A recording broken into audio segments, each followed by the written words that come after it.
ഇന്ത്യയിൽ സന്ദർശക വിസയുടെ കാലാവധി കഴിഞ്ഞ് താമസിക്കുന്നവരെ രാജ്യത്ത് നിന്ന് നാടുകടത്തുമെന്നടക്കമുള്ള സമൂഹ മാധ്യമങ്ങളിൽ പ്രചരിക്കുന്ന വാർത്തകൾ തെറ്റാണെന്ന് ദുബായ് താമസ കുടിയേറ്റ വകുപ്പ്. വിവരങ്ങൾക്ക് വകുപ്പിന്റെ ഔദ്യോഗിക സ്രോതസ്സുകളെ മാത്രം ആശ്രയിക്കണമെന്നും GDRFA പൊതുജനങ്ങളോട് അഭ്യർത്ഥിച്ചു. സന്ദർശക വിസ ഓവർസ്റ്റേയുമായി ബന്ധപ്പെട്ട് സമൂഹ മാധ്യമങ്ങളിൽ പ്രചരിക്കുന്ന വാർത്തകൾ തെറ്റാണെന്ന് ദുബായ് താമസ കുടിയേറ്റ വകുപ്പ് വ്യക്തമാക്കി.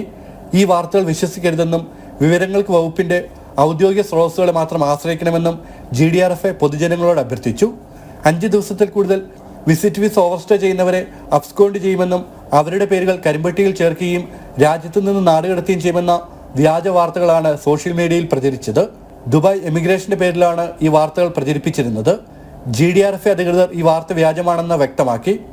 വിസിറ്റ് വിസ ഓവർസ്റ്റേയുമായി ബന്ധപ്പെട്ടും മറ്റ് വിസ സംബന്ധമായ ഏത് അന്വേഷണങ്ങൾക്കും നേരിട്ട് ഓഫീസുമായോ അല്ലെങ്കിൽ ടോൾ ഫ്രീ നമ്പറായ 800 51 11 ബന്ധപ്പെടണമെന്ന് അധികൃതർ അഭ്യർത്ഥിച്ചു. ജനം, ദുബായ്.